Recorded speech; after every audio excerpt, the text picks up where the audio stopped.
Hello बच्चों, आप सभी कैसे हैं। आशा करता हूं आप सभी ठीक होंगे। तो आप पढ़ चुके पार्ट 1 में आपने देखा होगा 8.2 को मैंने सॉल्व कराया था और पार्ट 2 में भी आज पार्ट 3 है। तो आप अगर यदि नहीं देखे हैं तो आप पिछले का जाकर देख लें, नहीं तो समझ में आने वाला नहीं है। पार्ट 1 में मैंने मान निकालना सिखा दिया था और बिना मान त्रिकोणमितीय मान बिना याद किए बनने वाला नहीं है। और मान से डायरेक्ट क्वेश्चन ऑब्जेक्टिव में आपको दिखने को मिलता है, तो इसलिए आप भागे नहीं, कोशिश कीजिए, याद जरूर होगा और बार बार प्रैक्टिस कीजिए तो जरूर याद हो जाएगा। चलिए देखते हैं, आगे बढ़ते हैं। तो हम 2.1 का 1 नंबर क्वेश्चन लिख चुके हैं, ठीक है। इसमें दिया है कि 2 tan 30 डिग्री बटा में 1 + tan स्क्वायर 30 डिग्री। क्या आपको tan 30 का मान याद है? तो ये हमारा होगा 2 और ये tan 30 का मान 1/√3 लिख देंगे। कोई दिक्कत आपको नहीं ना। अब 1 + tan स्क्वायर 30 का मान √3 होगा, स्क्वायर है तो स्क्वायर लिखिए, आएगा 2/√3। अब होगा 1 + 1/√3 का मान 1/√3 के स्क्वायर करेंगे तो क्या होगा, √3 होगा ना। फिर 2/√3, 3 और 1 का एलसीएम करें तो 3 आएगा, 3 से 1 में गुना करेंगे तो 3 प्लस में 1। आपको पता है जब बट्टा में कोई भी अंक डिजिट दिया रहता है तो वो फ्लट के नीचे वाला ऊपर हो जाएगा, मतलब 3 और 3 1 4 नीचे हो जाएगा। 2 से कट गया 2 मरतबे, √3 से √3 मरतबे कटता है, ये आपको पता होगा। फाइनली हमारे पास आया √3/2। देख रहे हैं क्या √3 किसी का मान दिया है? √3/2 नहीं दिया है, लेकिन ए नंबर में आप देख रहे होंगे कि ए नंबर में sin 60 डिग्री दिया है। sin 60 का मान क्या होता है? तो फिर sin 60 का मान √3/2 होता है ना, तो यही तो फिर sin 60 के बराबर, तो ए बराबर sin 60 डिग्री के बराबर हो जाएगा, मतलब ए सही होगा, √3/2 होता है, ठीक है। चलिए 2 नंबर पे आते हैं। आप देख सकते हैं कि 2 नंबर में 1 - tan स्क्वायर 45 डिग्री। तो आपको पता होगा कि 1 और 45 डिग्री का मान स्क्वायर 1 के स्क्वायर हो जाएगा। 1 + 45 डिग्री का मान 1 होता है, स्क्वायर हो जाएगा 1 - 1, ये 1 + 1 कट जाएगा तो हो जाएगा 0/2। आपको पता है 0/2 तो 0, 0/2 0 हो जाएगा। बताइए 0 डिग्री किसी ऑप्शन में दिया है क्या? हाँ, सीधा हमारा डी नंबर सही होगा, क्योंकि डी बराबर 0 दिया है। कोई दिक्कत है? आते हैं 4 नंबर। 4 नंबर में दिया है कि 2 tan 30 डिग्री बटा में 1 - tan square 30 degree. Same same 2 के एक जैसा है, सिर्फ उसमें प्लस था, इसमें माइनस है, तो क्या नहीं आएगा? 2 गुने tan 30 का मान होता है 1/√3, तो √3 हो जाएगा। 1 के 1 माइनस tan स्क्वायर 30 का मान 1/√3 होता है, √3 का स्क्वायर कर देंगे। 2 में √3, 2 एकम 2 में √3, इसका करने जाएंगे तो 1 - 1/3 हो जाएगा। 2 में √3/3 का लघुत्तम कर देंगे 3, 3 एकम 3 तो 3 - 1 ऊपर लिखते हैं। फाइनली हमारे पास आएगा कि 2 में √3। आपको मालूम होगा कि जब 4 गो बट्टा रहता है तो सबसे नीचे वाला पलटता है।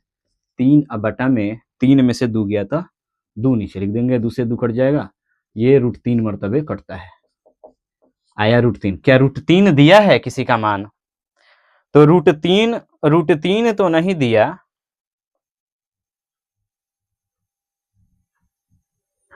ओह 4 नंबर हम बना दे सीधे, 3 नंबर नहीं बने, कोई बात नहीं। तो 4 नंबर में √3 तक किसी का मान नहीं है, लेकिन आप देख रहे हैं कि sin 60 का मान कितना होता है? sin 60 का मान 1/2 और sin क्या, उसके बाद sin 60, cos 60 का मान 1/√2, sin 60 का मान √3/2, 1 बचा tan 60 का मान √3 होता है, तो हमारा tan 60 हो जाएगा, मतलब का कि सी नंबर tan 60 का मान होगा सही। हम लोग 3 नंबर छूट गया है हमसे, 3 नंबर भी देख लेते हैं। दिया है कि साइन 2a बराबर में 2 साइन a। बताइए कि a बराबर ऐसा कौन सा मान रखा जाए कि साइन 2a बराबर हो जाएगा 2 साइन a के। तो हम लोग चेक करते हैं। चेक करने के लिए a नंबर में दिया है, चेक करने के लिए a में दिया है 0। अगर हम a बराबर 0 रखने पर, a बराबर 0 पर चेक करते हैं तो आया साइन 2 गुने 0 बराबर 2 साइन 0। तो हो जाएगा साइन 2 गुने 0 बराबर 0 बराबर में 2 और साइन 0 का मान 0। साइन 0 का मान 0 और ये भी कट के 0। सीधा एक ही बार में मिल गया कि a बराबर 0 पर ये समीकरण, ये वाला क्या होंगे, संतुष्ट होगा। कोई दिक्कत है? नहीं ना। अब आते हैं 3 नंबर पर। 3 नंबर पढ़िए। 3 नंबर में क्या दिया है? तो दिया है क्या कि tan दिया है tan a प्लस b बराबर में √3। जब इस टाइप का क्वेश्चन आए तो आप क्या कीजिएगा कि कोशिश कीजिएगा कि इसका मान tan में लाया जाए, ताकि tan से tan कैंसिल हो जाए तो a प्लस b का मान कुछ आ जाए। ये मोस्ट VVI क्वेश्चन है, हमेशा पूछता रहता है। आप इस पर VVI लगा लीजिए, ठीक है ना। तो बताइए कि tan a प्लस b लिख दिए और √3 का मान, tan कितना का मान √3 होता है? तो tan 60 डिग्री का मान √3 होगा।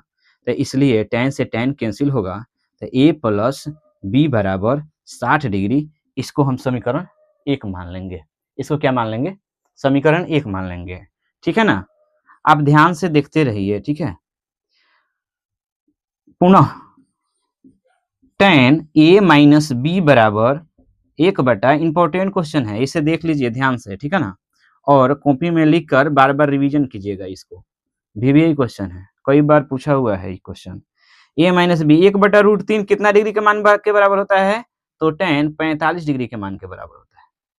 किसके मान के बराबर होता है? 45 डिग्री के मान। tan से tan कैंसिल हो जाएगा तो a माइनस b बराबर क्या होगा? 45 डिग्री। समीकरण 2 होगा। कोई दिक्कत है आपको? बोलिए।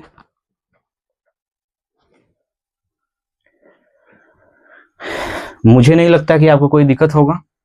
फिर अब हम लोग a और b का मान निकालेंगे। बताइए जब समीकरण दिया रहे a और b का मान कैसे निकाल सकते हैं? कोई बताए हमें कमेंट करके। हाँ, विलोपन विधि से बनाया जा सकता है। समीकरण 1 और समीकरण 2 से। 1 और समीकरण 2 क्या कहता है? तो 1 कहता है a प्लस b बराबर 60 डिग्री, 1, और a माइनस b बराबर 30 डिग्री। सॉरी,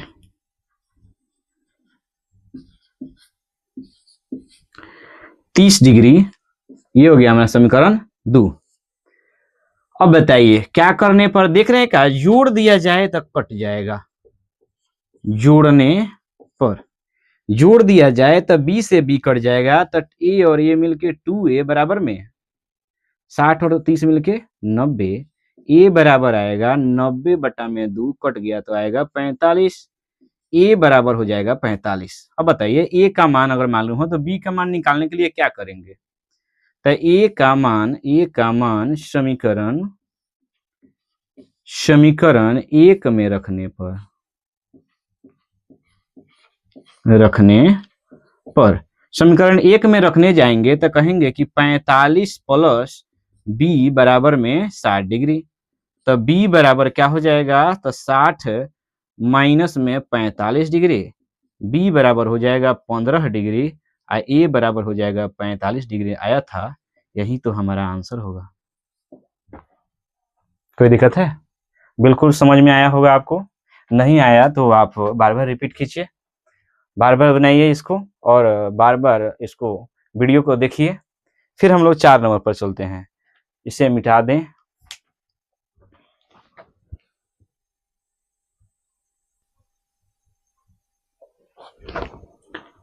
चलिए मिटा तो दिए, आते हैं 4 नंबर पर। 4 नंबर आप पढ़िए।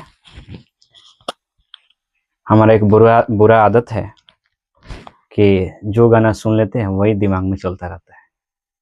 ठीक है, तो आज दिन भर दिमाग में एक ही गाना चला है कि कहता है उसमें कि मितेवा रे ओ मितेवा, कैसे दिन बीते कोई जतन बता जा, कैसे दिन बीते कोई जतन बता जा, कहाँ जाऊं राह दिखा जा, मितवा रे ओ मितवा।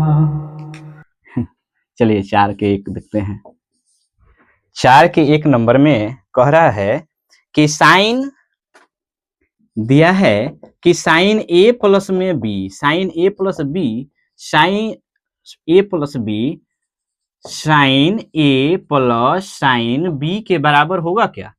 तो आपको बता दें कि ये थीटा का मान, अगर थीटा का मान प्लस में होगा तो ये कोई गुना में तो है नहीं। ये यदि गुना में रहता तो हम गुना कर देते, साइन ए और साइन बी लिखते हैं, जबकि ये गुना में होता नहीं है, गुना में नहीं होता है, ये थीटा है ये इसका।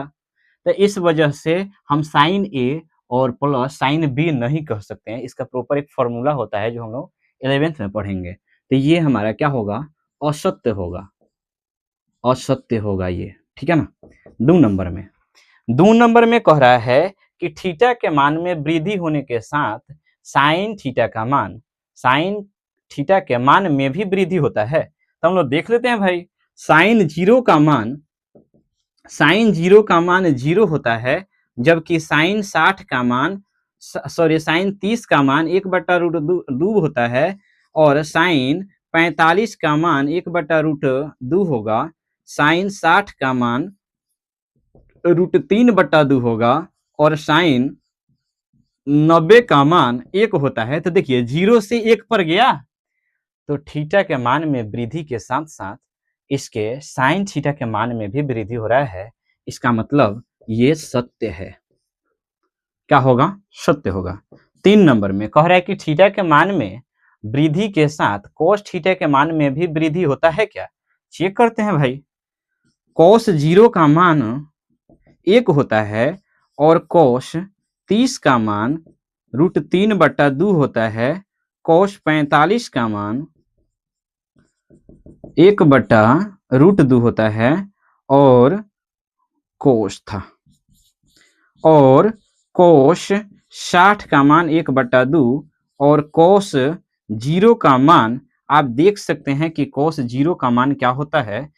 कोस 0 का मान कोस 90 का मान 0 होता है। आप देख क्या रहे हैं कि 0 से 30, 45, 60, 90 तक गया, 0 से 90 पर जा रहा है, तो 1 से घट के 1 हो जा रहा है, 1 से घट के 0 हो जा रहा है। इसका मतलब है कि थीटा के मान में वृद्धि होने के साथ कोस थीटा के मान में वृद्धि नहीं होता है। ये क्या है? असत्य है। समझ में आ रहा है? अब हमारा आया कि थीटा के सभी मानों पर साइन थीटा बराबर कोस थीटा होता है का? तो थीटा के सभी मानों पर साइन थीटा और कोस थीटा का मान बराबर नहीं होगा। साइन थीटा और कोस थीटा का मान कैसे बराबर होगा बताइए? साइन 0 का मान 0 होता है, जबकि कोस 0 का मान 1 होता है, तो बराबर होगा नहीं ना। ये हमारा असत्य होगा। ठीक है। अब आते हैं 5 नंबर में। 5 नंबर में कह रहा है कि a बराबर 0 पर कोट ए परिभाषित नहीं है क्या? चेक कर लेते हैं। तो कोट ए का मान, कोट ए की जगह पर क्या रखना है? 0। तो कोट 0 का मान क्या आता है? अपरिभाषित आता है, अपरिभाषित। तो ये तो सही है, परिभाषित नहीं क्या मतलब अपरिभाषित होगा ना।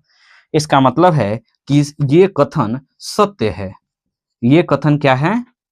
सत्य है। आप देख पा रहे हैं, ये कथन क्या होंगे? सत्य होंगे। तो चलिए 8.2 तो समाप्त हुआ। अब हम लोग कल 8.3 पढ़ेंगे, थ्योरी पढ़ेंगे, पूरक कैसे निकालते हैं, और उसके आधार पर 8.3 पढ़ेंगे। तो यदि वीडियो अच्छा लगा हो तो लाइक करें, कमेंट करें, शेयर करें, अपने दोस्तों को बताएं कि अच्छा पढ़ाई हो रहा है और सभी मिलजुल कर पढ़ें और आगे शेयर करें, लाइक भी करें। धन्यवाद, थैंक यू।